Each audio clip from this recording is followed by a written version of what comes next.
Throughout the mid-90s, so this case actually broke out in 1992, and throughout the mid-90s, I think when both of us were kids, this actually was one of India's biggest sex scandal, and a lot of people are not aware about it at all.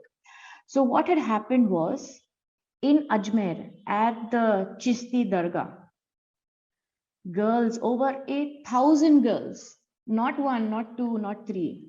This went into 1,000. Almost 1,000 girls were blackmailed, forcibly, assaulted, like they were raped, and they were blackmailed. Their obscene photographs were taken, and those photographs were used to blackmail them. And those girls had to go and convince other girls to come and be part of this racket. Right. So it was one of the most shocking thing that had ever happened. And the And in media didn't fact, cover this? no, there was only one, regional paper, Nav Bharat, by the name Nav Bharat, Right. where this journalist called Santosh Gupta, tried to cover it. And what had happened was, he landed into major soup, and there were people after him. And one of the shocking thing is there were 18 people accused in Right. this. Okay, there were 18 people accused, and most of these, they were all Muslim, and most of these accused belonged to the family of the Khadims of the Ajmer Sharif Dargah. Right. Now, this Ajmer Sharif Dargah, they say that, the generation of the person who is buried in the Dargah, within the Dargah, the Chisti, lineage, people of that lineage, the accused were people of that lineage. They were Khadims. They're called Khadims in Arabic or Urdu. So 18 of them were accused. And believe it or not, in 2007, a fast track court in Ajmer convicted Farooq Chisti, who was Right. one of the main accused. And then what they did was they declared him unstable, mentally unstable, Right. save him from any punishment. And this mentally unstable thing is quite misused in our law. Like, if you see, I'm just digressing, I'll just tell you about this mental illness thing. I'm digressing. Is in Andhra Pradesh, whenever a temple is vandalized and the victim belongs to a minority, specifically an Islamic community, they'll say that the person is mentally unstable. This has happened Right. multiple times in Andhra Pradesh. So this is Okay. something that we use in the law to, save the person from any sort of legal repercussions.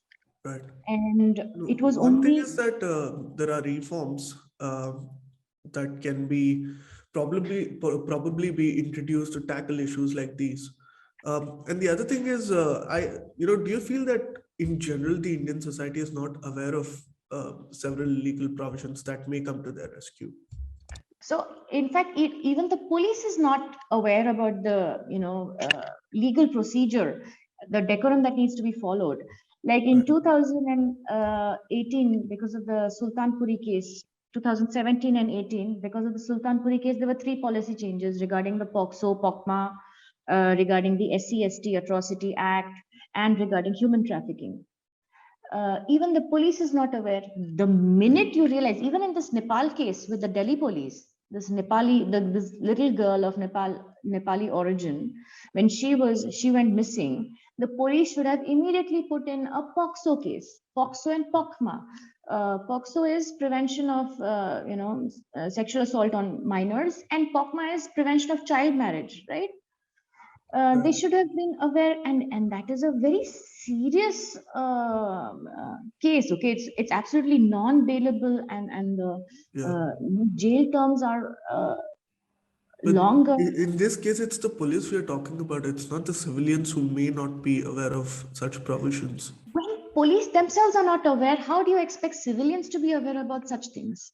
Right. Most civilians are not even aware about these kind of crimes, like the forced conversion, or even this Ajmer case where so many girls were blackmailed into this, and they were minor girls. They were big, that too from well-to-do families, Right. from one particular college, St. Stephen's College. There's a very good book, written by one of the teachers who actually witnessed this whole thing. uh, But that's the thing. The author is Anuradha Marwa. She had Right. written a book about this.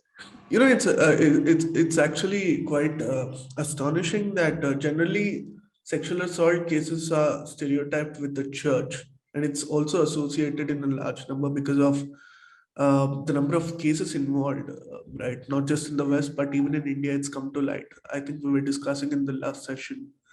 But this is the first time I'm personally hearing about such cases associated with the Muslim community, the to a place of worship.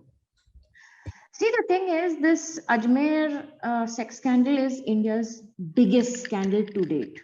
To date, and it shook the entire community in Rajasthan. People would not marry their sons to girls who were born or raised in Ajmer, and that's how bad it had become. There was actually a taboo on marrying girls from Ajmer there. Right. Any religion, Hindu, Muslim, Christian, they wouldn't marry girls from Ajmer. That's how bad that case had become. It had become a taboo. The thing is, our media also is very biased. Media is very, very, very biased.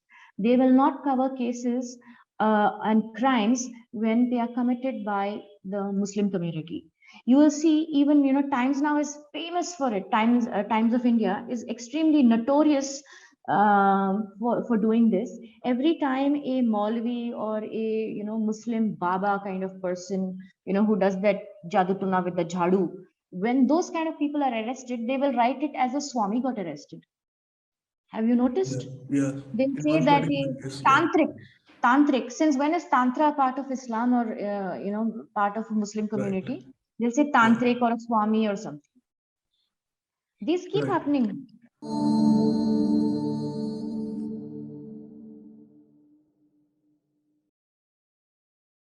Please remember to subscribe to us and switch on the notifications for this channel. For our other social media links, more content, and to support our work, please visit citti.net. Dhanyavad. Namaskar.